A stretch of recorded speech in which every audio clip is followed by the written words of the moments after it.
Hi guys! Nandito kami sa SM South Mall kasi nabalitaan namin na meron ditong event para sa kagaya natin mga fur babies at sa iba pang klaseng pets.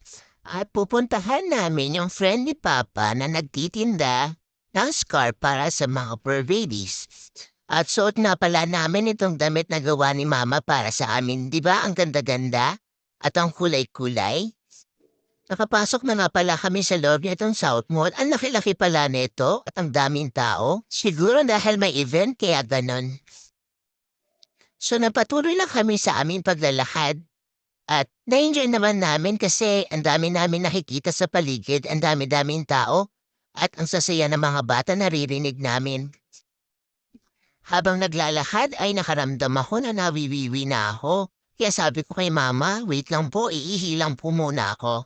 Mukha ang daming naipo kong wiwi kasi ang tagal-tagal ko na wiwi. At natawa po sa akin si Mama kasi sabi niya naka-diaper ako pero bakit ako nawiwiwi doon?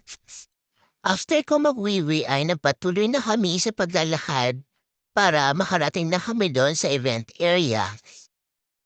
At maya-maya ay si Alexa naman ang nawiwi at mukhang marami rin siyang naipon. Kaya ang tagal niya rin nawiwi talaga.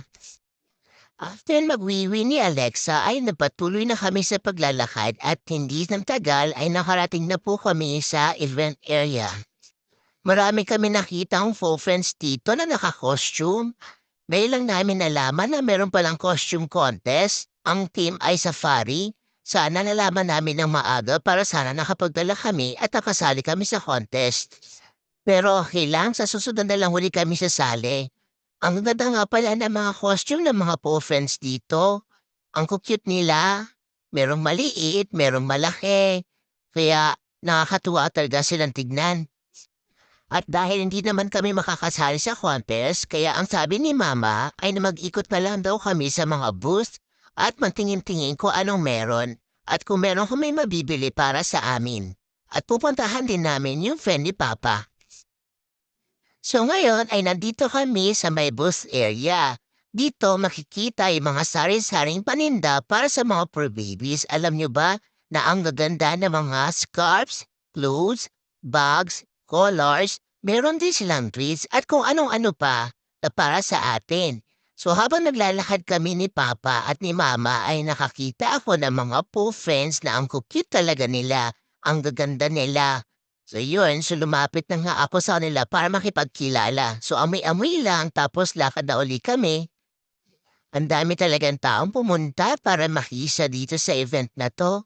At kasi ang gaganda ng mga paninda dito para sa mga fur babies. For sure, pag bumili sila ng mga paninda dito, magugustuhan talaga ng mga fur babies nila. Kaya kami, ito ikot-ikot muna habang hinahanap namin yung shop ng friend ni Papa.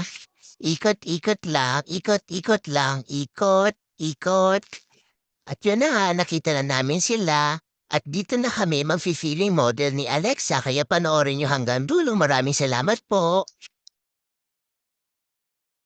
Siyempre, kaming dalawa ni Alexa ay nag-feeling model na naman kahit hindi kami kinukuhang model. Ang hirap pala maging model kasi kailangan mo tumayo na matagal, kailangan mo magpa-cute, mag-pose, kailangan ma-attract mo yung mga customers na bumili ng mga paninda. Ay, napapangharing na talaga. Tara na nga, Alexa. Ayos na nga tayo dito. Oh, wait. Saan ka pupunta? Maghahanap ng treats. Tara na.